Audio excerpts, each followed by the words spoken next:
Thank you, girlfriend, National President, girlfriend Beth. Good evening, girlfriends. It is always nice to be in the presence of my girlfriends, especially given the past 48 hours. I was thinking, I can't think of a better place to be right now because girlfriends lift our spirits. So I'm so glad to be here with my co-chair, Robin, girlfriend Robin. And at this time, I have the pleasure of introducing Dr. Carrie F. Kirk, who is an assistant professor in the departments of family medicine and psychiatry at Georgetown University School of Medicine, MedStar Georgetown University Hospital.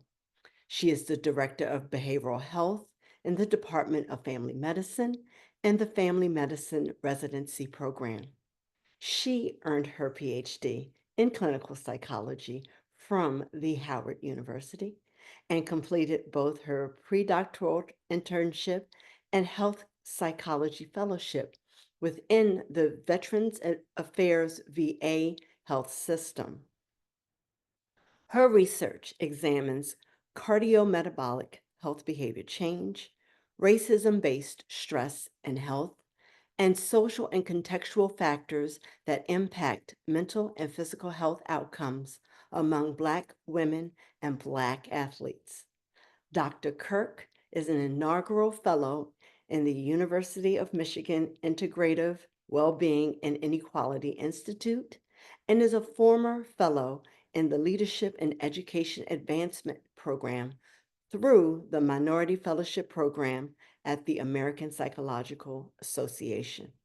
She is a board member of and vice president of diversity for the DC Psychological Association, as well as co-chair of the DC Psychological Association Diversity, Social Justice, and Inclusion Committee.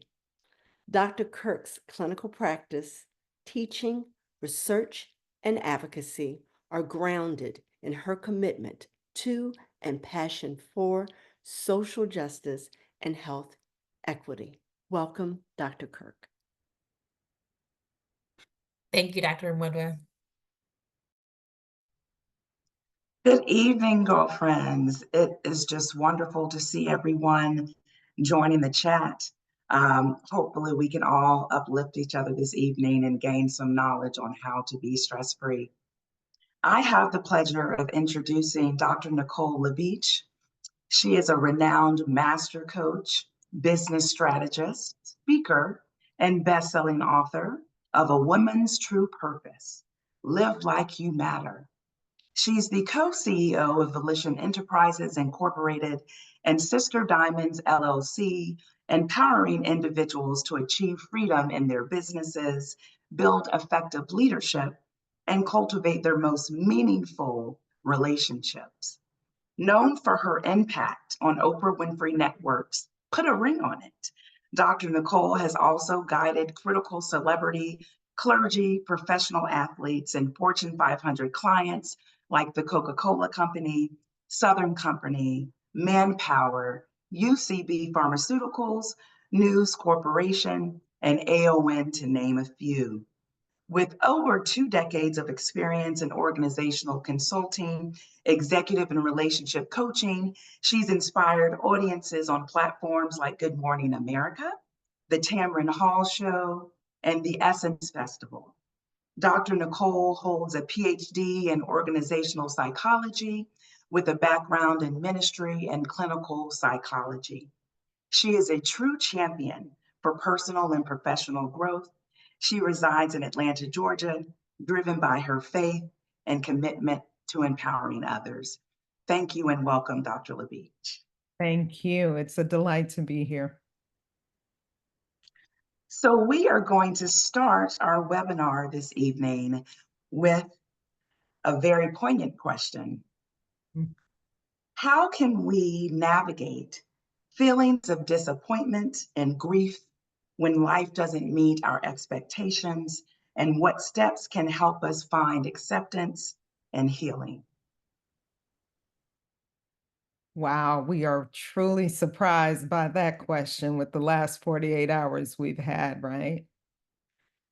Um, it's interesting because one of the things that I think helps us to navigate is, first of all, to not be in avoidance or denial, but to give ourselves the grace to feel what we're feeling and feel it fully. We have a lot of complex emotions, especially right now, and grief, disappointment, anger, all of the things without self-judgment is critical so that we can ground ourselves to be able to recognize that what's happening is not going to take us out, but we have to feel it in order to work through it.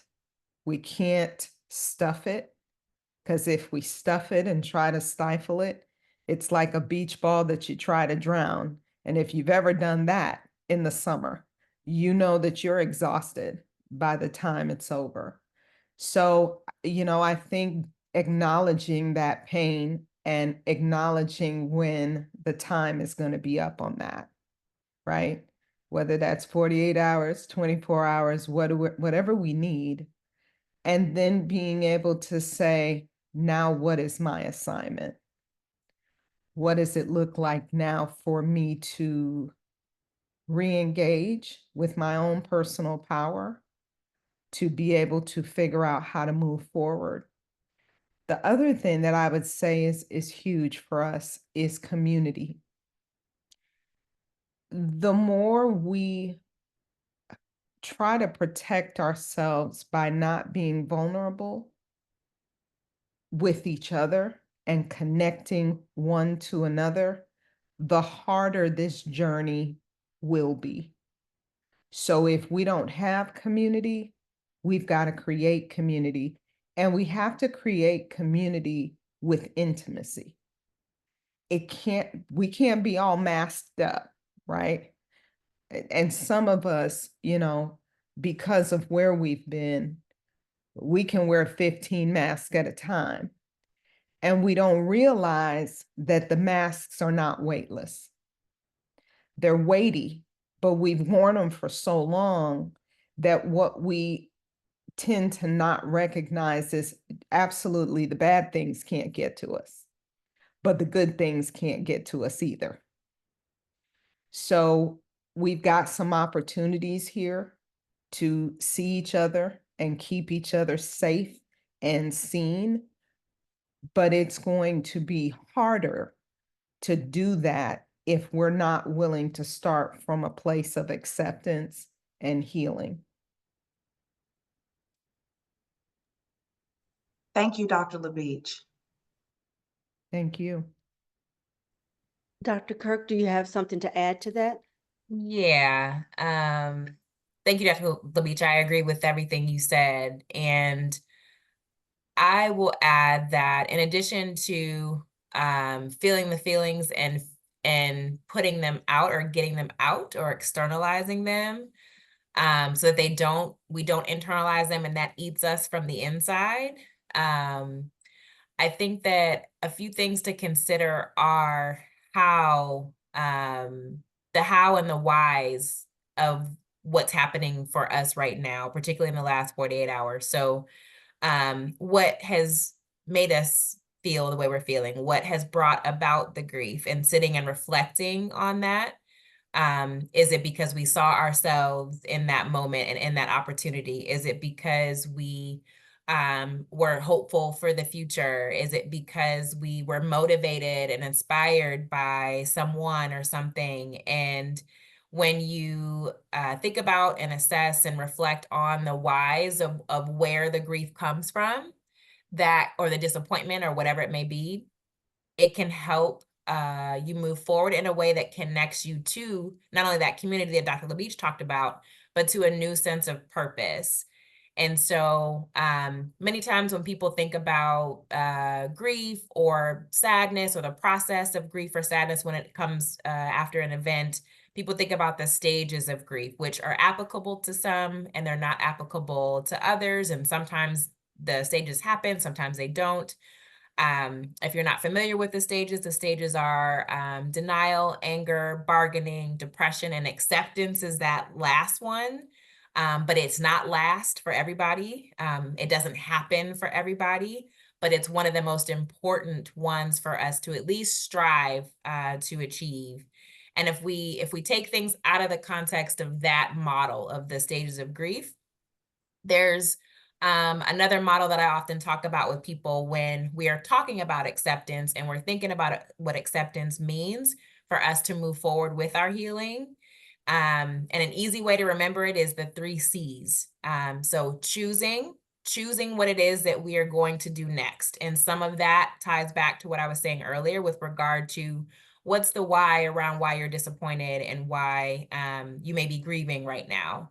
And if it was that you hoped for something or you saw were motivated by something, can you connect with that hope and that motivation and choose to go about that or choose to find that in another way?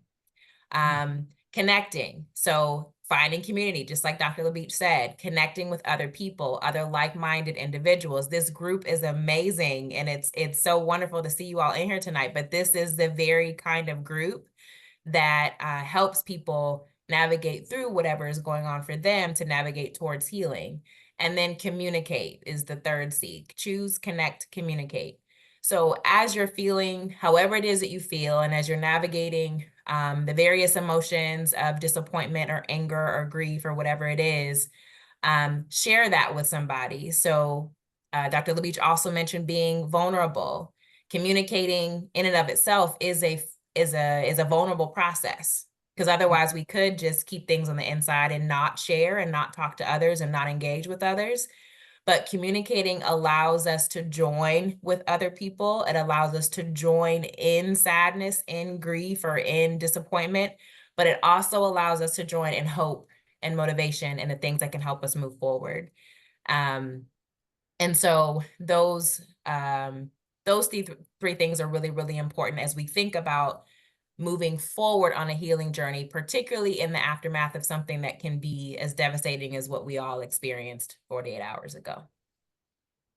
You know, I love what you said, Dr. Kirk, because for so many, the first instinct, especially for women in our community, is to press on the gas. Yep. And just try to get through, right? Mm-hmm.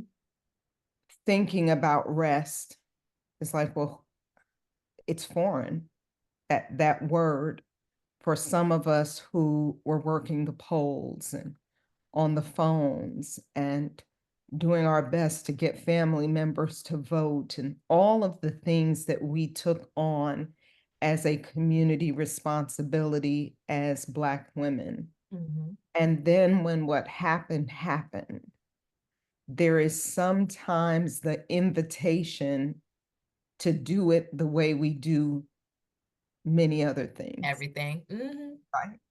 Let's just be resilient. You fall down 7, you get up 8, let's go. Mm-hmm.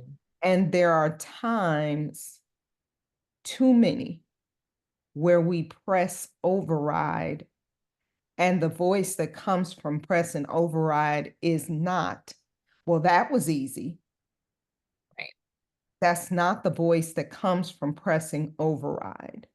But we do it so often that we can't hear our bodies, Mm-hmm. our heart saying, stop for a moment, take a breath, get some rest, Mm-hmm. then figure out strategy, then figure out next steps. You know, it's okay for us to commiserate, if that's what we want to call it, not gossip, but commiserate with our friends and our girlfriends and our guy friends for a moment, and to really share what it is that we are feeling. Mm-hmm. And if we feel nothing, recognize that that is something, right? Absolutely. Yeah. So if we're in that space where we are so numb, we feel nothing, that's a sign to say, raise the flag, something's up, because I should be feeling something, but I don't feel anything. And the last thing that I would say is reframing what we think other people expect in how we respond. This is an opportunity for us as Black women to make some real decisions about how we want to move forward with how we see ourselves, the expectations we are willing to receive from others, what people pleasing will look like for us in the future, what being safe and seen looks like, and how important that is to us in our immediate circle and beyond. So one of the things that I share with the women that my business partner and I work with is we have an opportunity to start in a space of awareness. Once we are aware, we've got to consider, now, what is my intention based on this awareness? And No, one, sorry, go yes, ahead. and I was going to say, once my intention is clear, what decisions am I going to now make from that understanding of awareness to intention to decisions? And then what discipline is going to come from understanding the decisions and how I decide they impact me moving forward? Right. And one thing I love all of that. And the other thing that I would say, just in the sense of kind of what I hear in my clinical work a lot is I would like in this moment to extend the invitation for everyone in here, all the girlfriends, to say, get somebody else to do it, because you do not have to make the plans right now. You don't have to strategize right this second. You can delegate. You can, and the athletes I work with, you can throw the ball somewhere else. It's okay for somebody else to do it right now. And so I want you guys to pin that, because Okay. the reason why I say this is because what we really are discussing is a stress. Yes. What we are experiencing in this moment really is a type of unique stress. So what you guys are offering us is some of the ways in which we can mitigate it, but let's first talk about what is stress? How does it show up in us? So what does it look like physically? What does it look like psychologically? You know, I always like to think about what's the difference between acute stress and what most of us suffer from on a daily basis, stress. So I'm going to toss that out there, and I think I can't see, I'm gonna toss it first to Carrie. Talk about some stress, what stress is for us.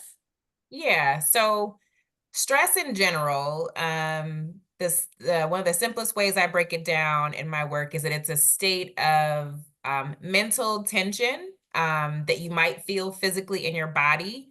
It can be a sense of worry, and it usually comes in response to something that's happening that might be challenging or difficult. It is natural. Our bodies are designed to feel it. The sensation that you feel when you're under stress essentially is what helps keep you alive. And so stress is supposed to be there in an acute sense. So in a quick kind of flash where your body's like, am I safe? Or do I have to fight? Do I have to do something? What do I have to do in this moment? That is by design. That is how we are supposed to respond to our external world if our body senses that there is a threat and that we should be prepared for something in case we have to fight for our lives, because your body is designed to keep you alive. We are not meant to be surrounded by or in stress all the time. So that's how we go from the acute, oh, there's a little stressor there, let me figure this out, and then it goes away, versus chronic, where many of us as Black women, this is where we live in a state of chronic stress, where from the time your eyes open in the morning to the time your head hits the pillow at night, even for some of us in our sleep, experiencing stress or things like nightmares or night sweats or things like that.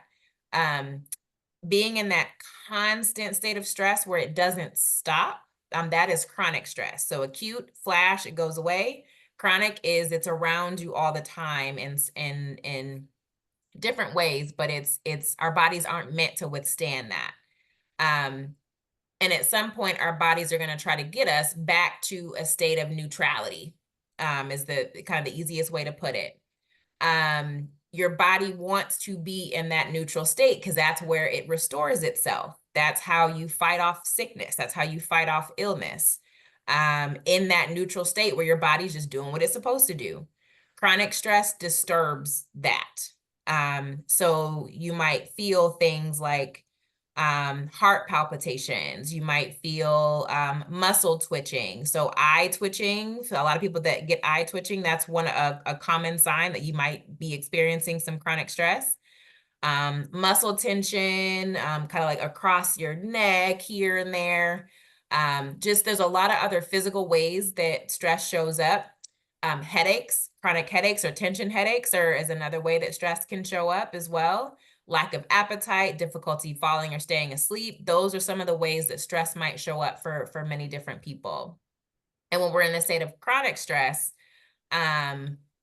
those kind of those things that might seem like little physical manifestations, they can grow into bigger issues, like other chronic diseases that are activated by stress. Stress can cause inflammation. So, there's many things in our body that come from our bodies having an inflammatory response on the inside, and then sometimes it comes out as different kinds of cognitive processes on the outside. Having cloudy thoughts, like not being able to think clearly, that's another sign of stress. And if our bodies can't get to that neutral state of, okay, I'm all right, I'm fighting things off, I'm fighting off illness, I'm fighting off this, I'm fighting off that, then the illness can set in our bodies, and that's how stress can take a really strong hold of our full existence, and it ultimately it can impact our quality of life. And so we hear all the time the phrase that Black doesn't crack. It might not on the outside, but when we're chronically stressed, we are cracking on the inside. And so that is why it's really important to manage the stressors that are around us. And there's often kind of a question around what's stress and what's anxiety. And usually chronic stress is just it's stressors around us, and then anxiety can come in if we're not able to kind of resolve the sense and the tension that comes with stress once the stressor is removed. And so that's kind of a quick, easy reference to the difference. If the stressor is removed, does the response to the stress go away? If it doesn't go away, we might be thinking more along the lines of kind of the constant worry and constant, it's almost like sometimes the women I work with say it's like a constant talk, constant chatter in your mind that doesn't stop.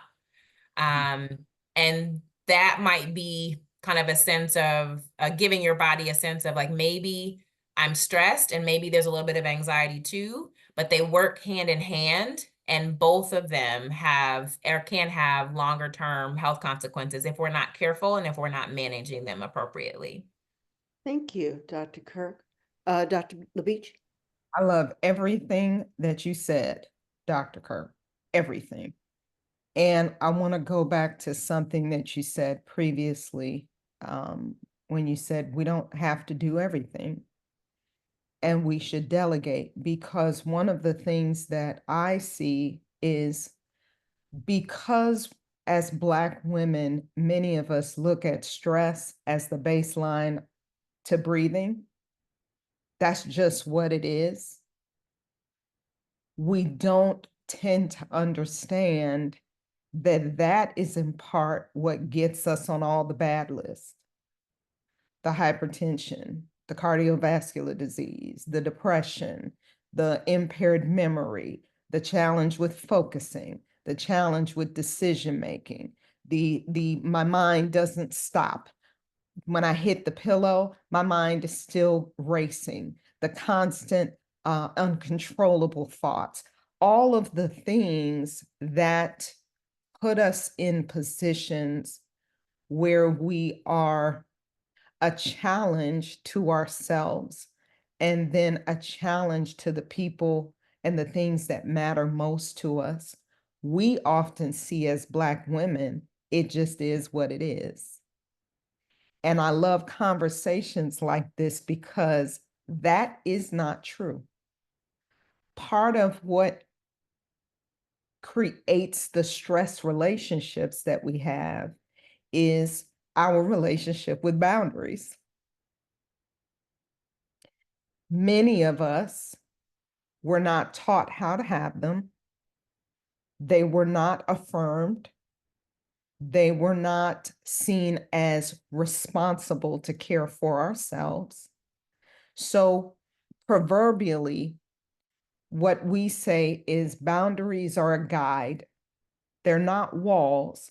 They're just guides to help other people know how to be in relationship with you. Not to keep people out, but to actually bring people in, but show them how to navigate. So here in Atlanta, we have the 285 freeway. And the 285 freeway, as Dr. Robin is like, help us, Lord. It's always pretty packed, goes around in a circle around the perimeter of Atlanta. But it has boundaries because it has signs that tell you how fast you can go. It has lines on the freeway that tell you where you are violating. It shows you how to navigate the freeway. Our lives have to have some boundaries so that people know how to treat us, so that they learn what's acceptable and what's not acceptable. When we don't have good boundaries, what ends up happening is there's no disconnect between what's ours to do and what's everybody else's to do. There's no differentiation between what's healthy for me, what's not healthy for me. Everything becomes mine. And when everything becomes mine, I'm in danger of being on a lot of the lists that are going to shorten my life or shorten my quality of life. So I love what you said because it's connecting us to this conversation of what can we do to shift our understanding of stress, our relationship to stress, and how empowered we are to really shift how we experience the things that are stressing us out. Absolutely. And I think I love everything you said as well. And in the context of boundaries, when you were saying initially that a lot of times Black women weren't taught to set them because of how our culture passes things down. And if we looked up and they looked up to their mothers and they looked up to their mothers and they looked up to their mothers, and at no point did anyone set boundaries or were boundaries modeled for them, it can be hard to do it in the spaces we're in now, because we weren't given the permission. So again, going back to getting somebody else to do it is a form of setting boundaries. And it can be hard for that to be something that we pull into our state of conscious awareness. It is not only is it okay to do it, it is necessary and it is vital to do so. And in the spaces that we're in many times, one of the things that can make it really hard is that we don't feel like we have the permission, or we don't feel like we can, and or disappointing people or disappointing particular people is not something that we want to hold. But the reality is that is a muscle. And the more you do that, the more you work that muscle, just like any other muscle, the stronger it gets. And then eventually you will set bigger boundaries because your muscles are going to grow. And the boundaries are the strength of your boundaries it's stronger and maybe weaker at different times. But the point is that knowing how to set them and knowing when and where you should set them is a form of stress management that's really, really critical, particularly around this time where oftentimes things happen to us, but we're still seen as the ones that people want to still fix them. Right. So we're probably suffering this loss of the last 48 hours more than anybody, but still people are pulling from us to be like, can you fix it still? I know you're hurting, but can you come fix this for me? And so that if we consider our stress examples, those are the stressors that surround us that if they're removed, we get better. But if they're not and they stay, that's how our stress response in our bodies gets worse. Thank you, And, Doctor. Oh, yes. and I was just going to say, and it is an opportunity for us to learn first how to create boundaries for ourselves and then how to maintain them, because they don't maintain themselves. They do not. Right? So for us to first of all learn the power of the soft no and the power of the hard no and the all of the nuances that are in between that, where people have literally learned, I can just be on your freeway and I can drive backwards at 90 miles an hour and it's okay, because there's nothing that shows me what's acceptable for you. And culturally, as Black women, it's how we've been acculturated and affirmed that we will be more accepted if we don't have boundaries. We will be more liked if we don't have boundaries. We will be more appreciated if we don't have boundaries. But what we're seeing is the cost of not having them is taking us out of here. Yeah. Right? Some of us, it's taking us out as it relates to our mental health, all of the things that we've already talked about. So now we have the opportunity, again, I keep saying this word because that's what it is, to say, I want to learn how to do this differently before I don't have as many choices and options, because now my body is doing things that I could not have anticipated. And the only way to fix it is to get on medication. Now, the only way to fix it is to be on some level of monitoring daily or weekly to be able to have a level of normalcy, when what we're saying is, before all of that, if we can learn how to create boundaries, celebrate those boundaries, and as girlfriends, celebrate the boundaries in our girlfriends. So I'm not upset with you when I experience your boundary. I celebrate it. I affirm you in it so that you can do more of it, because I want you to stay around. Thank you. Thank you, Dr. LaBeach, and thank you, Dr. Kirk. You all just spoke about our next question. I'll just mention it because it's still very impactful. What are some of the unique experiences Black women face that contribute to stress in our everyday lives? So thank you for that. You all rolled right into that.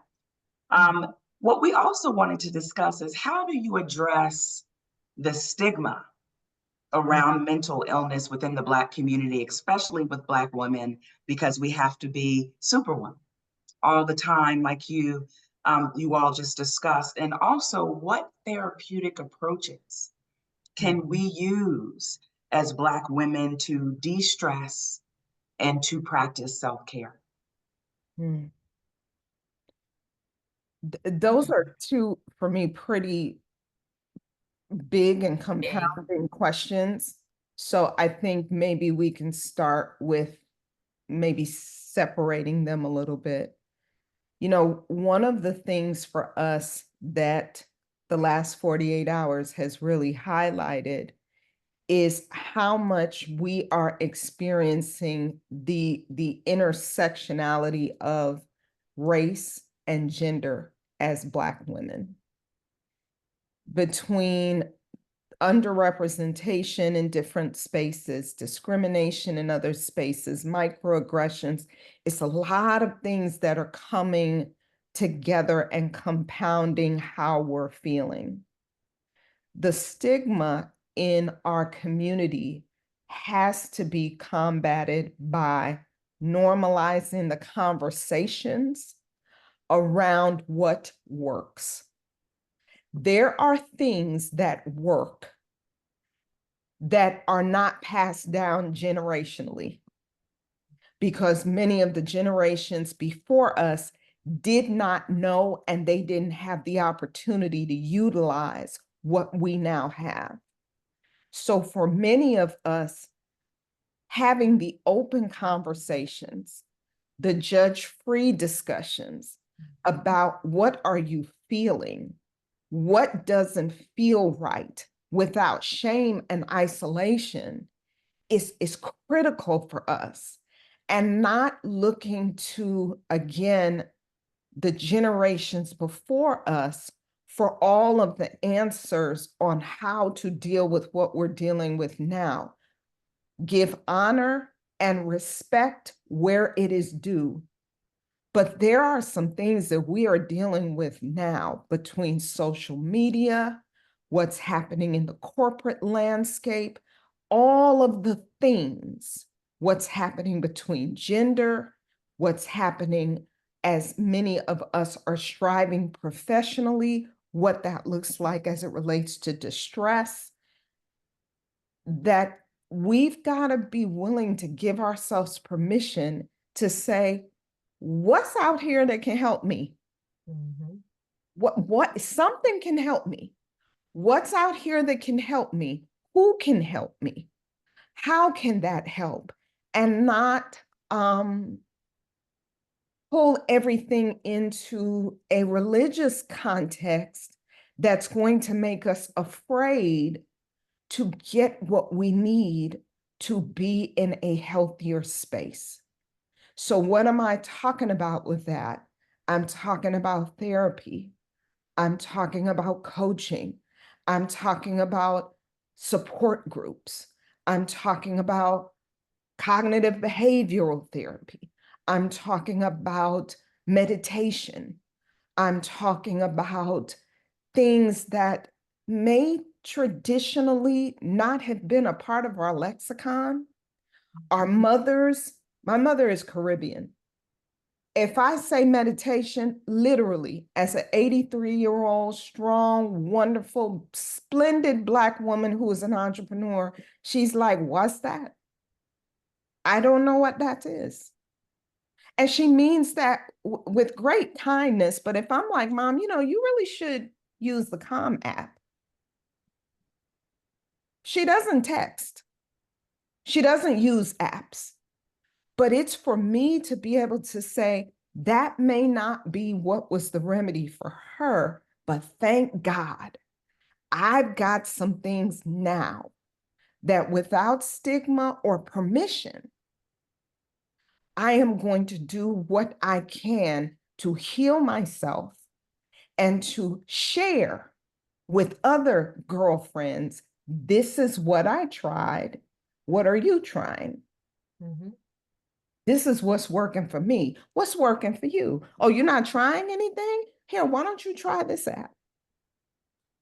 Oh, you should go to BetterHelp and get you a therapist. I'm sure you can find somebody. I think if we're able to do that and share the resources, the stigma around it starts to shift. Mhm. But I think that's where a lot of it starts, is modeling that vulnerability for each other and opening up the conversation. Yeah, absolutely. I agree with everything that you just said, and modeling those conversations and having those conversations with each other lends to one of the areas that we might not see it as such, and it might not be communicated as such, but both therapeutic and self-care approaches that can be helpful for us, as well as stigma breaking, having stigma breaking properties. Something that has that is community building and community care. And a lot of our Bell Hooks, Audre Lorde, a lot of our eminent Black scholars have talked about this in a way that has been co-opted and adopted in other places. But as Black women, many times, maybe not for everybody, but a lot of times, by and large, community care is a space where we thrive. It's a space where we grow. And in the name of breaking stigma, we break stigma by increased knowledge. Like Dr. LaBeach said, we break it by conversations and normalization of the things that we're seeing, that in this generation now that we're living in, this time now that we're living in, it looked different back then when our parents and grandparents were younger, but it's the items are still the same. They existed, they were just talked about differently, or they were described differently, or they were suppressed differently, because of stigma, and because of cultural differences and norms that were different at that time. Our society is different now, so an acceptance of what it means to address mental health, to talk about mental health, to experience mental health challenges, which we all have. Our mental health for each and every one of us is likened to a continuum. We have thriving, and then we have on one end, and then on the other end we have not so much of thriving, and we're all fluctuating between and on that continuum at any given time. And so part of breaking that stigma is to realize that for ourselves, is that at any moment we can find ourselves at any place on that continuum. The more we're able to talk about it, the more we're able to support each other, the more we're able to even be resources for each other as we communicate, like, what else? What's another level of community care? So is a friend referring me to therapy? Is a friend sharing a community group with me? Is a friend sharing a resource with me that I can call, or someone that I can talk to? All of that is on a continuum as well, in terms of our interventions that we pull into our communities and that we talk about in community, and we are able to access for ourselves as a group.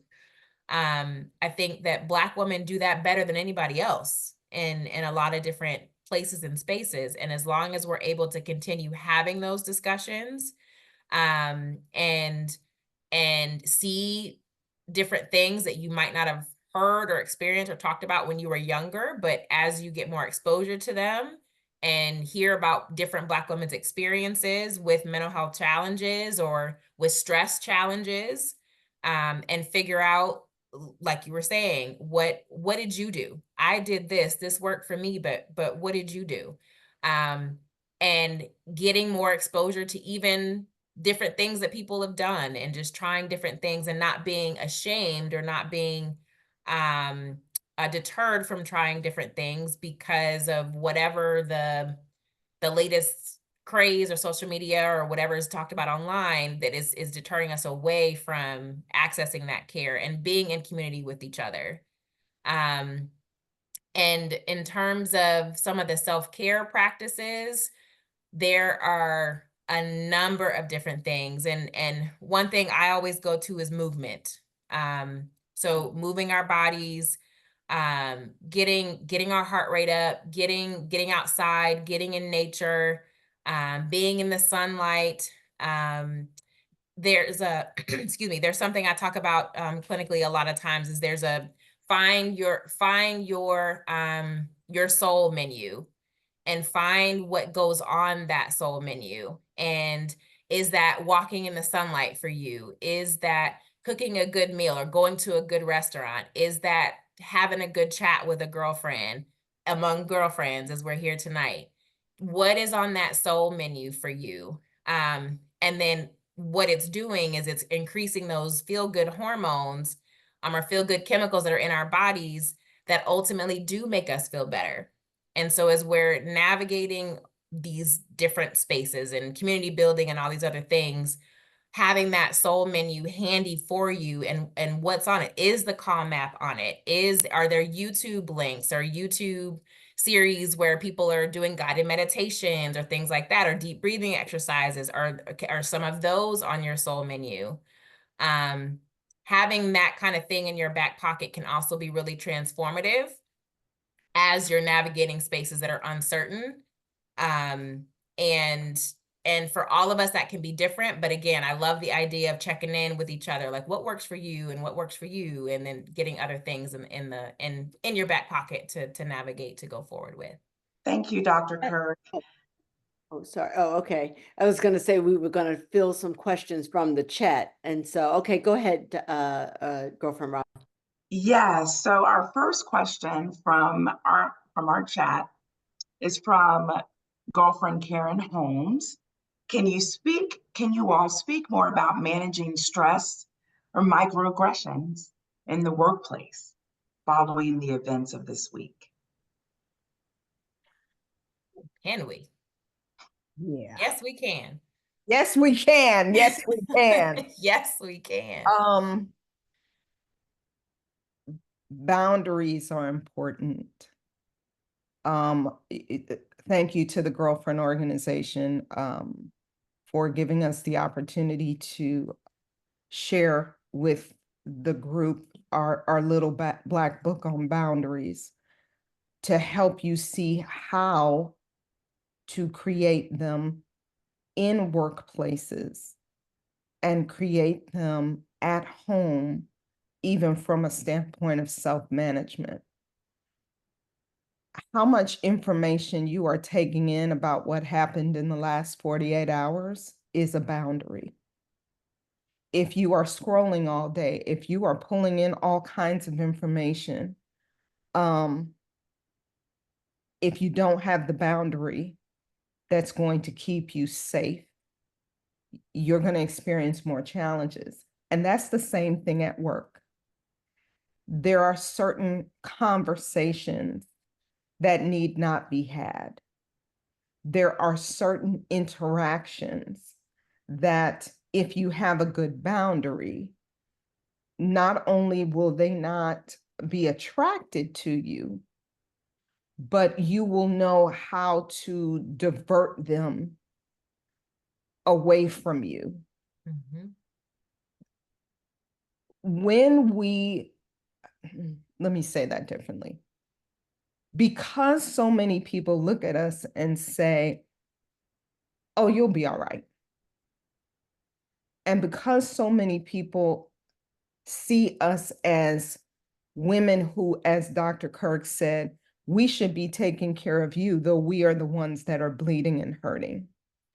We have to be able to communicate what our needs are in the most viable way, even in the workplace. So sometimes when you see a conversation brewing, it is okay to either redirect or to be able to say, let me think about that further and get back to you and move forward.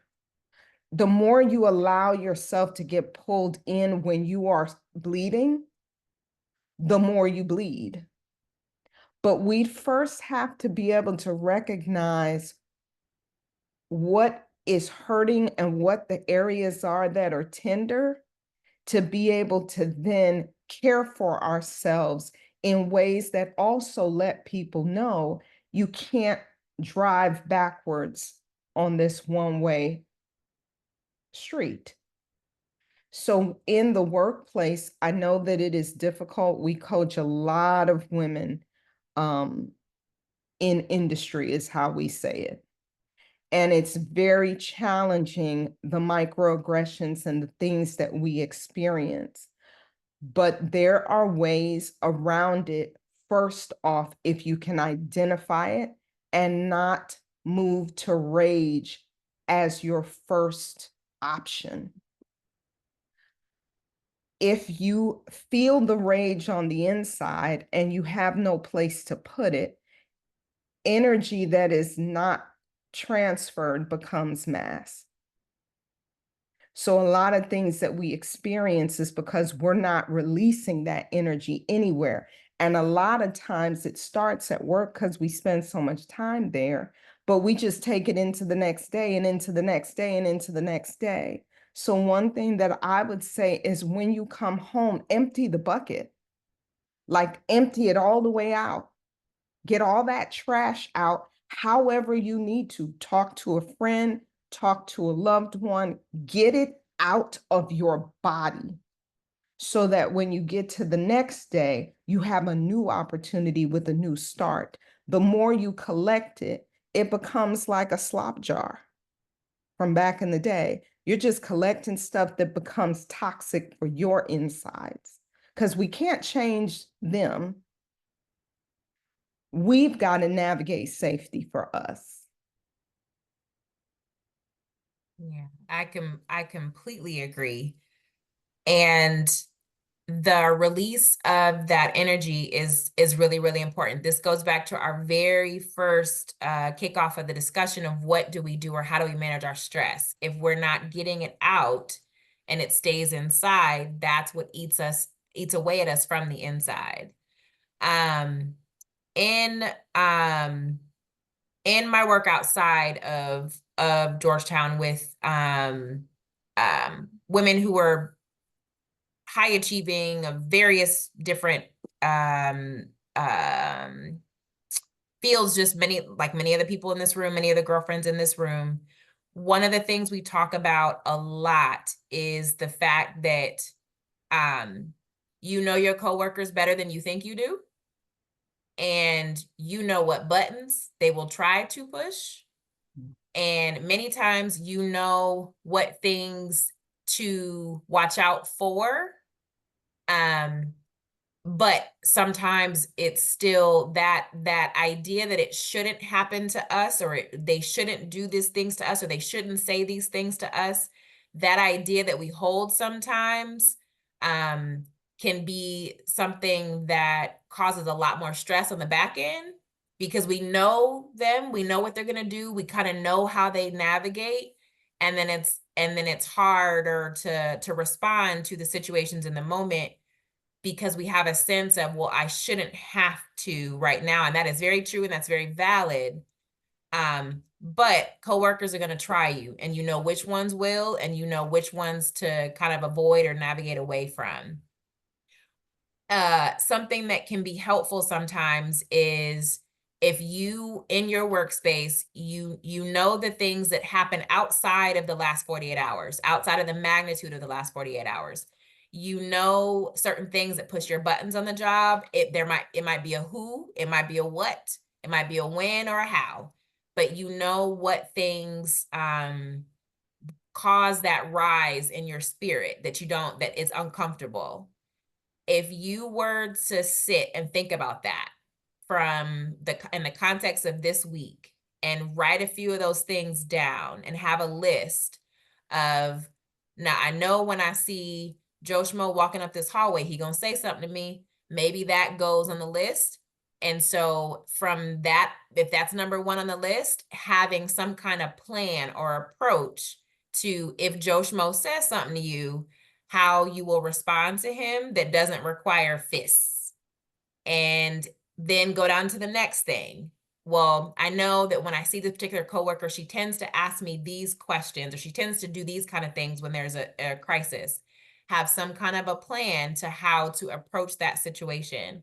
And even just a couple of little simple steps. It doesn't have to be a long, drawn out thing, but just getting those ideas out sometimes in anticipation of some of the stressors that might be caused, and we might already know that they're in our spaces, can also be helpful when we don't know what the stressor is going to be. So it can be helpful for when somebody that's not on your list comes and approaches you after a time like the last 48 hours, you had a plan for dealing with Joe Schmo, and that plan may also be appropriate for Susie Q that approaches you and you weren't expecting her to approach you with her microaggressions, with her bypassing. Oh, things will be fine. That's called bypassing, and that is hurtful and that is harmful. So even just doing a few little contingency plans here and there can help you manage the kinds of spaces that we're often in, whether we're the only, whether we're overqualified, but we don't get enough recognition for the things that we do, whether we are in a space where we get a brunt of the work, but less of the pay or acknowledgement or recognition, any of those kind of things. Our contingency planning and or our planning or pre-planning of certain things can be helpful to ensure that in the moment we know exactly what it is that we would want to do and how we would respond to someone who crosses our boundaries or moves into a space in our presence that we don't want them to be in, and or a space that is hurtful for such a time as this. Thanks. There's a follow-up to this question. I think that is so important because many of, of us here have children. Mm. And so Karen Holmes Ward again asked a question that I think is poignant. How do we prevent transferring the stress that we're experiencing at this time or, throughout life's trajectory to our young ones? What do we need to do? What words do we look for to help, navigate our space such that we don't transfer that energy like you guys keep, referring to it as, because I do believe it is an energy. How do you not transfer that energy onto our loved ones, particularly our little ones? I love that question. Practice, practice, practice. These tools that we're talking about, and I'm using that term intentionally, the more we practice, the more it becomes muscle memory. So for example, Dr. Kirk talked about having a plan of what you might say in your back pocket, right? We sometimes call that in my area the power of the powerful question, right? So someone says something to you that is a microaggression, as she said, if you trust your instinct, you know what you know. Most times it's not coming as an out of the blue surprise, because many people have tested your boundaries before they violate them. They're testing to see, is there a boundary here before they violate? So if you have, for example, a powerful question that says, oh, John, was your intention for me to feel belittled by that comment? Oh, no. Oh, no. Oh, thank goodness. I'm so grateful that that's not what you intended. Oh, my goodness. Okay, well, then we can move on. Now, John is thinking to himself, she was not as easy a target as I thought she would be. Her response totally sucked the life out of me being in a power position to do this to her at my own will and whim. Now, that was just a question. You didn't say, John, how could you say that to me? I'm so upset. I'm just asking you a question. And when he clutches the pearls, right, then you can take that home and tell your girlfriends, oh, let me tell you how empowered I felt today because I had something in my back pocket. But it takes the practice of using them so that when you come home, your release valve is not pointed to everybody that's in your house, because it's got to get released somewhere. So if every day you're coming home and you're like a pressure cooker, all they have to do is tap the wrong place, and what they get is all the smoke, right? And then you're re-injured, because now you see what you've done, and you only got two choices at that point. You avoid the impact that you see on the person's face that you just spewed all of that energy on, or now you've got to take responsibility for the fact that you hurt somebody you love. You didn't mean to, but you were already hurt and you're already depleted. And thus the cycle begins of people walking on eggshells around you. They're not really sure what to say or how to say it. It's all the things. So it's our job to practice what's going to keep our homes feeling good to us, keep the people that matter in good relationship with us, and keep the people that we work with more responsible when it comes to us. But we have to teach them. They don't just look at us and say, she is such a wonderful Black woman. Let me just respect her and affirm her and pay her what she's worth. And I don't know about y'all, but we don't experience a lot of women that come to us and say, this has been my experience and I'm so upset about it. It's usually what we're talking about in intimacy and authenticity in this conversation. So therefore, we have to do things other than create the wall. Mhm. And what the wall does is it gives everybody permission to see us as aggressive, to see us as non-feeling, to see us as, you can't talk to this person because she's always got an attitude and all the things. She always looks mean, the things that people say about us. And then it invites the people who like to scale walls, it invites them to try to scale ours so that they could see what's behind it. But if all we have are guides, they recognize that if you have a lane violation, there will be something that lets you know that's not the best idea, because that's not the best way to be in good relationship with me. But we can't not transfer it home if we continue to bring it home. Mhm. Absolutely. And the thing I will add to that is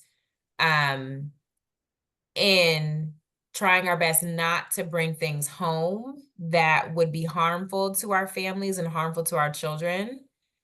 There is power in having the discussions with kids about and being transparent with children about feelings and how you might be feeling about something or how others might be coming off or responding to them.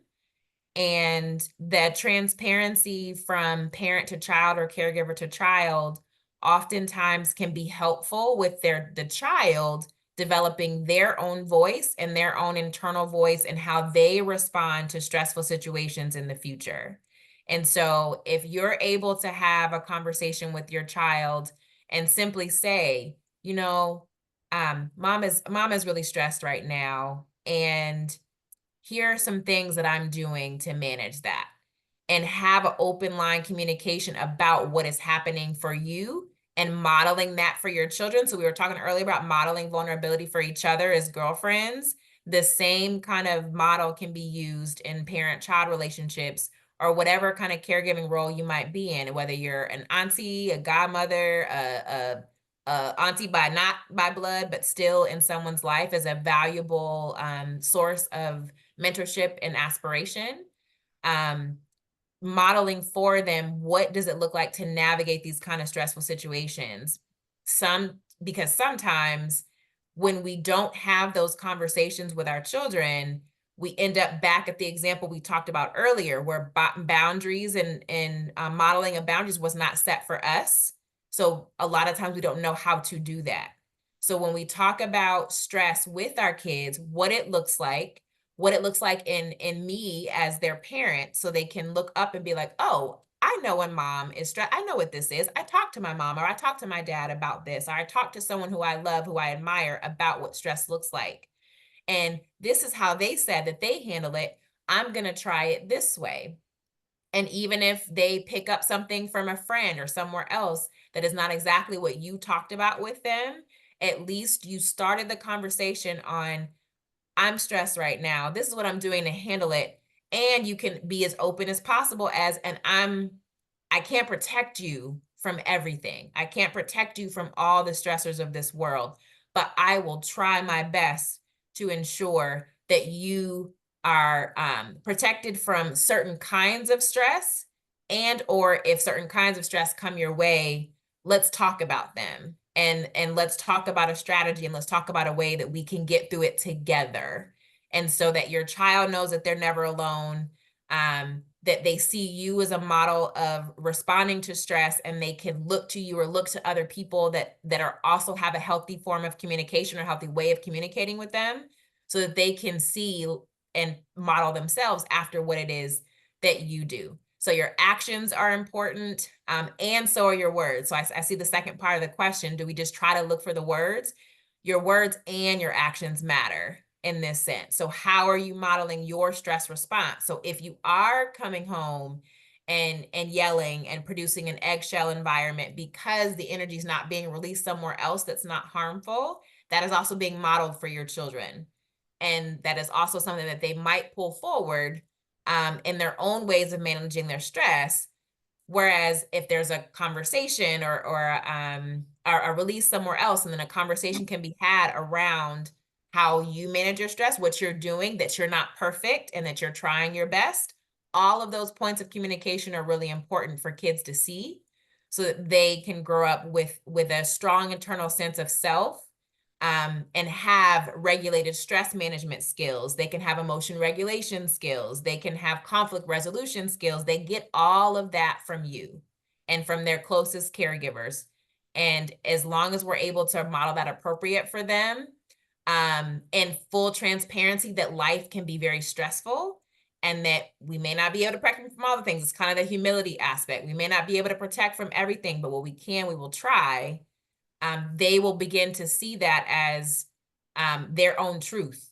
And the truth that you share with them is a truth that they hold, and it's a truth that they grow up with, and that truth turns into their internal voices. So, so those are probably the biggest things I would say in response to that question.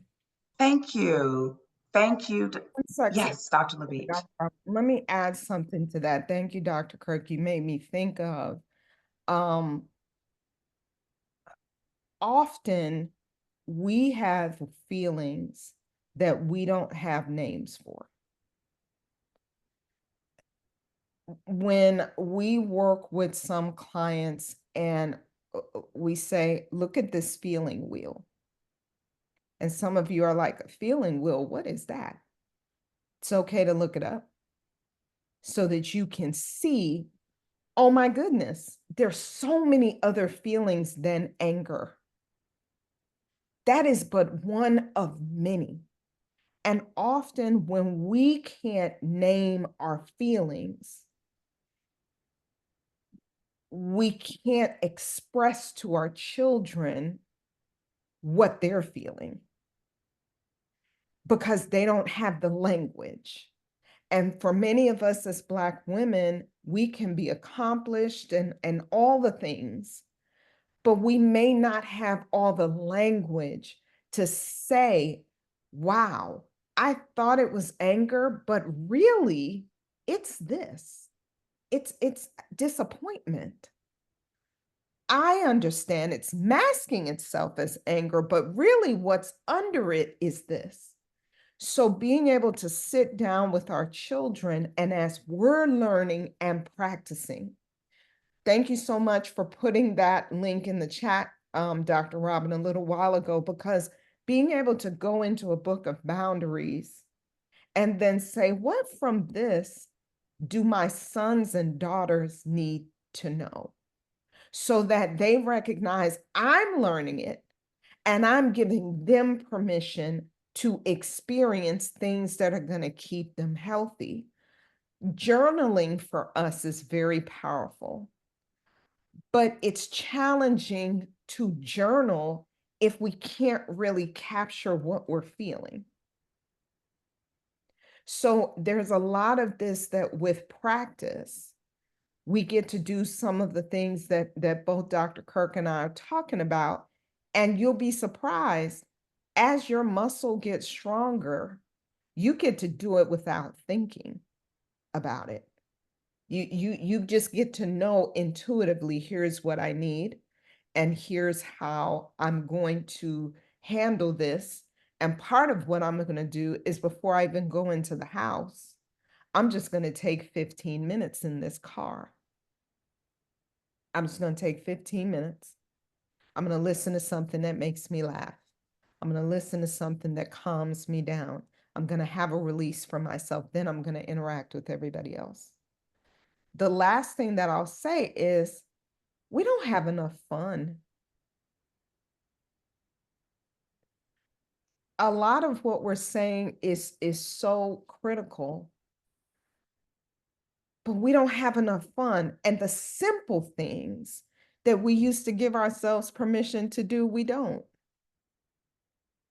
To listen to New Edition while you got a hula hoop and you hula hooping, you know what I mean? The simple things that we didn't judge ourselves. We just said, I like this. This makes me happy. I color. I'm very transparent. Too many things getting on my nerves. I literally stop and I pull out coloring paper and I just start to color. To have a Sesame Street moment is what I call it. A mindless moment that when it's done, I feel good about what I've done and I've taken a moment. As girlfriends, we've got to be able to say, part of what will help me not be stressed is to just have some good old-fashioned fun and to not judge myself for it, but to make space for it and to not feel guilty about it. Thank you. Thank you. Thank you so much, Dr. Kirk and Dr. LaBeach, for joining us this evening. This was much needed. I wanted to thank all of the girlfriends for joining the webinar. As an emergency medicine physician, I just wanted to say, if you ever feel too overwhelmed, where you feel like you're unable to do it yourself, if you ever have thoughts of suicide or suicidal ideation or harming anyone else, please seek help at any emergency department. Most states have crisis lines that you can call. We are open 24/7 and we are here for you always. I'd like to also thank our Madam President, girlfriend Beth Espy, for creating this platform and wanting to do a mental health and wellness and stress webinar throughout our year to help us to remain healthy mentally and physically. I'd also like to thank the Health Resource Committee, girlfriend Stephanie Jones from the Roanoke chapter, girlfriend Anne Marie Motley from the Memphis chapter, and girlfriend Bernadette Mitters from the Nashville chapter. I'd also like to thank girlfriend Danae, my co-chair, for being here this evening and helping us with the webinar.